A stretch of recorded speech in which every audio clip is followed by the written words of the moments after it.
ETF index mutual funds నేర్చుకుని stock మార్కెట్లో రాణించాలనుకుంటున్నారా? వెంటనే ఈ నెంబర్కి కాల్ చేయండి.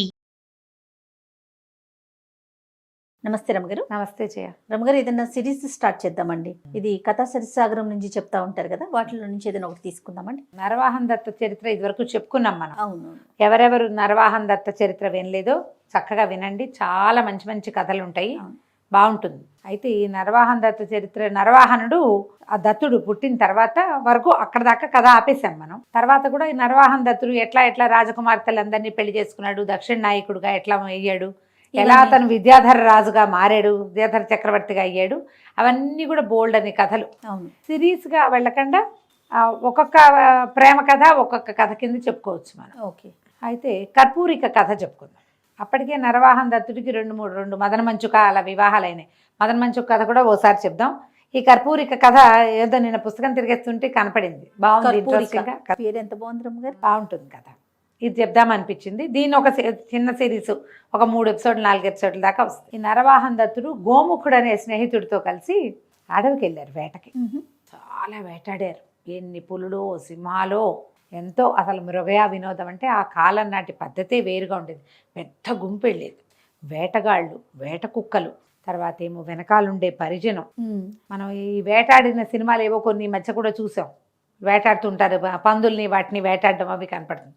ఇట్లా చాలా ఏదో నలుగురు ఒకళ్ళు ఇద్దరు అలా కాదు, కుప్పలు తెప్పలుగా వెళ్తారు. వెళ్ళి అక్కడి నుంచి జంతువుల్ని తప్పెట్లు మోగిస్తూ వీళ్ళున్న వైపుకి లీడ్ చేస్తారు, వాటన్నిటిని ఇటు తరుముతారనమాట. దానికోసం అడవికి 4 పక్కల ఉన్న ఈ కోయ జాతుల వాళ్ళకి కబురు చేసేవాళ్ళు, మేము వస్తున్నామంటే. వాళ్ళు అక్కడి నుంచి తప్పెట్లు మోగిచ్చారనుకో, అవన్నీ అడవి మధ్యలోకి వస్తాయి. రాజకుమారుడు కొట్టేస్తాడు. తర్వాత ఈ పల్లెల వాళ్ళందరికీ పంపకాలయ్యి మిగిలినవన్నీ శరీరాలు మోసుకొచ్చుకునేవాళ్ళు. ఇక్కడ వేటాడింది అంతా భోజనమే, అది తిననివి వదిలిపెట్టేసేవాళ్ళు, తిన్నవి అక్కడే పచనం చేసుకుని తినేవాళ్ళు. అన్ని రకాల సహజమైన సంగతే కదా. అయితే బయలుదేరారు, బాగా తిరిగాక సరే సాయంత్రం అయ్యేసరికి పిచ్చిగా అలసిపోయారు. స్కందావారం విడిశారు ఒక చోట. విడిస్తే సరే రాజకుమారుడికి ఒళ్ళు నలుగు పెట్టి స్నానం చేయించడం అవి ఉంటాయి పద్ధతులు. ఇంత పరిగెత్తాడు కదా, బాగా మసాజులు అయినాయి, మరి స్నానం చేయించారు. ఒళ్ళు తేలిగ్గా ఉంది, రేపటికి సిద్ధంగా ఉంది బుద్ధి. మంచి పుచ్చపువ్వులాగా ఉంది వెన్నెల. రోడ్డు దీని వైపుకి వచ్చాడు. బయటకు వచ్చి గోముఖుని పిలిచాడు. దాదా గోళీలు ఆడుకుందాం అని పిలిచాడు. పిలిస్తే రాజకుమారుడు, ఇతనికి ఏదో పెద్ద వయసు ఉందని అనుకోకూడదు, 20-25 లోపల వయసు, చిన్నపిల్లవాడు. వివాహాలు అయినాయి కానీ కుర్రాడే. ఇంకా ఆట ధ్యాస మృగయా వినోదం అవి రాజ్యానికి రాలేదు, ఇంకా యువరాజుగానే ఉన్నాడు. ఓకే. సరే ఏమన్నాడు, గోముఖుడిని రావయ్యా మనం గోళీలు ఆడుకుందామంటే సరే గోళీలు అవన్నీ పట్టుకొచ్చారు. మధ్యలో రాత్రిపూట కాలక్షేపానికి ఆడుకోవడానికి మన వాళ్ళు పేక ముక్కలు అవి పట్టుకెళ్తారు. చిన్నపిల్లలు ఎక్కడికైనా వెళ్తే స్నేక్స్ అండ్ ల్యాడర్స్, లూడోలు అవి పట్టుకెళ్తారు. తర్వాత ఏమో యూనో కార్డ్స్ అవి పట్టుకెళ్తారు. అట్లా వీళ్ళు కూడా చాలా సరంజామా తెచ్చారు. గోలికాయలు పట్టుకొచ్చాడు గోముఖుడు. ఈ గోళీలు ఆడుతుంటే ఇదేమిటి, దూరం నుంచి నిలబడి ఆ కంచె దగ్గర పెట్టిన గోళీని అక్కడి నుంచి కొట్టాలి. ఓహో. కొట్టి అది కొడితే అది ఎగిరిన గోళీ ఒకటి కంచెలో పడాలి, అప్పుడు గెలిచినట్టు. అది ఆట అనమాట. ఎవరైనా గోళీకాయలు తెలుసా ఆట? చిన్నప్పుడు ఆడేవా నువ్వు? గోళీలు ఆడలేదు అమ్మగారు. ఇలా ఆడేవాళ్ళం, బాగా ఆడుకునేవాళ్ళం. మేము 7 పెంకులు ఆడేవాళ్ళం. మేము 7 పెంకులు ఆడేవాళ్ళం, చెర్ర ఆడేవాళ్ళం, కబడ్డీ ఆడేవాళ్ళం. చెర్ర కూడా బాగా ఆడేవాళ్ళు మా చిన్నప్పుడు. అయితే ఈ గోళీలు ఆడుతున్నారు. ఈ దత్తుడు ఏం చేశాడు, దూరంగా నిలబడి ఒక గోలికాయని ఆ కంచె దగ్గర ఉన్న గోలికాయకి వేసుకుంటాడు. కొడితే ఒక కాయ కంచెలో పడింది. ఈ కొట్టిన కాయింది కదా, అది ఇట్లా నేలకి పడి దూరంగా ఎవరో ఒక తాపసి నడిచొస్తోంది, ఆమెకి తగిలింది. ఆమె గట్టిగా అమ్మా అంది. వీళ్ళకి తెలిసింది ఎవరికో దెబ్బ తగిలిందని. ఎవరో వస్తున్నారు చీకటి మాటనని గబగబా వెళ్ళేసరికల్లా ఆవిడ ఉత్సాహంగా పరుగులు పెడుతున్న దత్తుడిని చూసి ఆవిడ ఏమంది, చాలా ఉత్సాహంగా ఉన్నావు, ఏమిటి ఇంత పేటరైపోతున్నావు? యువరాజుగా ఉండగానే ఇంత పేటరైపోతే రేపొద్దున రాజయ్యాక, విద్యాధర చక్రవర్తి అయ్యాక, ఉన్నవాళ్లతో పాటు కర్పూరికను కూడా పెళ్లి చేసుకున్నాక నువ్వు ఎంత పేటరైపోతావో అంది. అనేసరికి వీళ్ళకి కర్పూరిక పేరు ఆకర్షించింది దత్తుడు. కర్పూరిక ఎవరండి అన్నాడు. లేకేం ఉందే కర్పూరిక, కర్పూర ద్వీపకు రాజకుమార్తె, ఆమెకు మగవాళ్ళ మొహమే గిట్టదు. ఓహో, ఆవిడని పెళ్లి చేసుకుంటే నీ పని బాగుంటుందంటే. ఏమిటి మగవాళ్ళ మొహమే గిట్టని రాజకుమార్తెను ఎట్ట పెళ్లి చేసుకుంటారు? ఆమె గిట్టదు. బాగా అడిగారు, ఆమె ఎక్కడుంటుంది, ఏ ఊరు, విషయం వదిలేసారు.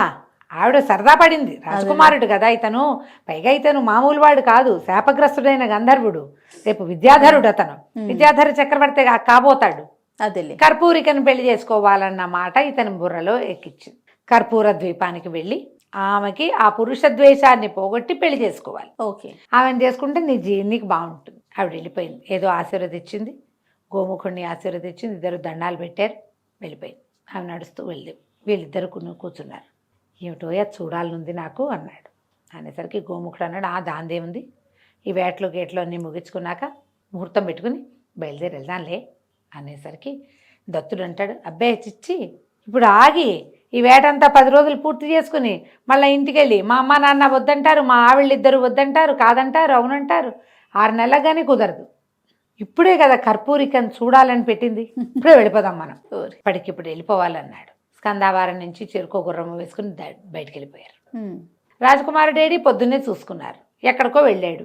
ఇంటికి వెళ్ళిపో బుద్ధి అయింది, కొత్తగా పెళ్ళిళ్ళు అయినాయి, భార్యల మీదకి మనసు పోయిందా, అమ్మని చూడాలని ఉంటుంది అబ్బాయికి. ఎప్పుడు తల్లులు ఉన్నారు 2-3, ఎందుకంటే వత్సరాజుకి భార్యలు చాలామందే ఉన్నారు కదా. ఏ తల్లో జ్ఞాపకం వచ్చింది, లేదా రాత్రి మాటను ఎవడైనా ఉత్తరం తెచ్చుంటాడు, ఏ తల్లిగారో అబ్బాయిని చూడాలనుందని ఉత్తరం రాసిందా, రాజకుమార్తెలే రాశారా, తండ్రే రమ్మన్నాడా, మనకేం చెప్పలేదు. వచ్చినవాడు వచ్చినట్టు, ఈయన రాజు అయితే రాజు దగ్గరికి గబుకుని అందరూ రారు, యువరాజు దగ్గర చిన్నపిల్లాడు కదా, ఇంకా వాళ్ళ చేతుల్లో పెరిగినవాడు, ఎవడో ఒకడు వస్తాడు కాగితం పుచ్చుకుని. ఏదో వచ్చింది అందుకని వెళ్ళిపోయాడు కాబోలు, యువరాజు లేకుండా మనం వేటేమాడతాము, పదండి మనం తట్టపుట్టా సర్దుకుందాం అనుకున్నారు. వాళ్ళు కూడా మొత్తం అన్నీ మూటలు కట్టుకుని వెనక్కి బయలుదేరి వెళ్ళిపోయారు. వీళ్ళకి వెళ్ళాక తెలిసింది రాజకుమారుడు ఇంటికి చేరల. కళవళపడ్డారు, ఏం చెయ్యాలో తెలియలేదు. మంత్రులు 2-3 హుటాహుటిన ఒక సమావేశం పెట్టుకున్నారు. ఏమైంది, ఏమిటి ఎక్కడికి వెళ్ళాడు. అయితే యోగంధరాయుడు ఏమన్నాడు, వాళ్ళ మంత్రి వత్సరాజు యొక్క మంత్రి, కార్తాంతికుల్ని పిలిపించండి, ప్రయత్నం చేద్దామన్నాడు. వాళ్ళు లెక్క వేసి, రాజకుమారుడికి ఇది వివాహయోగ్యమైన సమయం, ఏదో కన్యాపహరణానికి వెళ్ళుంటాడు, ప్రమాదాలు లేవు, ఇప్పుడు ఎక్కడున్నా సేఫ్గానే ఉన్నాడు. సరే, ఈ వచ్చిన సైనికుల్లో గోముఖుడు ఉన్నాడు, గోముఖుడితో పాటే వెళ్ళారు, పెద్ద గుర్రాలు వేసుకుని వెళ్ళారు కాబట్టి పర్వాలేదు. అమ్మాయిలకి ఏదో చెప్పారు, ఎక్కడికో వెళ్ళాడు వస్తాడని. వీళ్ళు ఇక్కడేముంది ఆటాపాట అన్నీ ఉంటాయి, వీళ్ళు బిజీగానే ఉంటారు. సరే, ఈ అలవాటే పర్వాలేదు. ఈ బయలుదేరి వెళ్ళిన నరవాహన దత్తుడు గోముఖుడు ఇద్దరు వెళ్ళారు. ఎక్కడికో వెళితే గాఢాంధకారం అలముకునుంది, దారి తెన్ను తెలీదు, ఆ కర్పూర ద్వీపం ఎక్కడో తెలీదు. ఏం చేద్దాం అంటే దైవ ప్రార్థన చేసుకుందాం అన్నాడు. దైవ ప్రార్థన చేసేసరికి ఒక కాంతి పుంజం లాంటిది ఒకటి వచ్చింది, అందులోంచి ఒక జేజి బయటకు వచ్చింది, ఒక శక్తి పలకరించింది. అమ్మా ఎవరు నువ్వేంటంటే, మాయావతి నేను, మీకేం కావాలంటే మేము కర్పూర ద్వీపానికి వెళ్ళాలి అంటే, మనసుకు తోచిన దారిని వెళ్ళండి, మీ వెన్నంటి ఉంటాను నేను, మీకేం భయం లేదు అని మాయమైపోయింది. సరే, ఇప్పుడు వీళ్ళు వెళ్ళే దారే కర్పూర ద్వీపపు దారి. వాళ్ళు ఎటెళ్తే తూర్పుకి వెళ్దాం అనుకున్నారు, అదే కరెక్ట్. మామూలుగా ఈ ప్రయాణాలు చేసేవాళ్ళు అడ్డం దిడ్డంగా పోరు ప్లాన్ ప్రకారమే వెళ్తారు, వాళ్ళ అలవాటు ఉండేది వాళ్ళకి. ఇప్పుడు మనకి ఎక్కడికైనా వెళ్ళామనుకో, తూర్పు పెట్టను కానీ ఇలా చూసుకుంటాం మనం కదా, తెలియట్లేదు కదా. పూర్వకాలం అట్లా ఉండేది కాదు, ఇది తూర్పు పడమర దిక్కులు స్పష్టంగా తెలిసేవి, ఆ దిక్కుల ప్రకారం వెళ్ళిపోతారు. తూర్పుకి ప్రయాణం చేయటం మొదలు పెట్టారు. తూర్పుకి వెళ్తూ ఉంటే ఏమైంది, చీకటి పడింది మళ్ళీ. సరే, గుర్రాలు ఆపుకుని చెట్టు ఎక్కి పడుకున్నారు. రాత్రికి ఒక బ్రహ్మాండమైన చండసింహం వచ్చింది అక్కడికి. చక్కగా వడ్డించిన విస్తర్లల్లే ఉన్నాయి 2 బలిష్టమైన గుర్రాలు. చెరుకోదాన్ని పీక్కుని తినేసింది శుభ్రంగా, ఇద్దరిని 2 గుర్రాలని తినేసి. ఇంకా దాంతో సింహం ఒకటే రాదు, దానికి ఆడసింహాలు కూడా ఉంటాయి, అన్నీ కలిసి పీక్కుని తిన్నాయి. తెల్లారు లేచి చూస్తే గుర్రాలు లేవు. ఏం చెయ్యాలి, తూర్పుకి నడవటం మొదలుపెట్టారు. ఒక సముద్ర తీరం వచ్చింది. సరే, సముద్ర తీరంలో వాళ్ళు ఒక రాజ్యంలోకి అడుగుపెట్టారు. విశాలమైన దారులు, ఎవరెవరో మనుషులు ఏంటేంటో పనులు చేస్తున్నారు. కానీ ఒక్క క్షణం అయ్యాక వాళ్ళకి అర్థమైంది, వీళ్ళు మనుషులు కాదు, అవి చెక్క మనుషులు, రోబో లాంటివి. చెక్కతోటి ఒకడు నీళ్లు తోడుతున్నాడు, ఒకడు అరక దున్నుతున్నాడు, ఒకళ్ళు నీళ్లు మోసుకెళ్తున్నారు. వీళ్ళు మంచినీళ్ళు అడిగితే ఇచ్చారు కూడా. పూర్తిగా యంత్రాల సహాయంతో పనిచేస్తున్నాయి.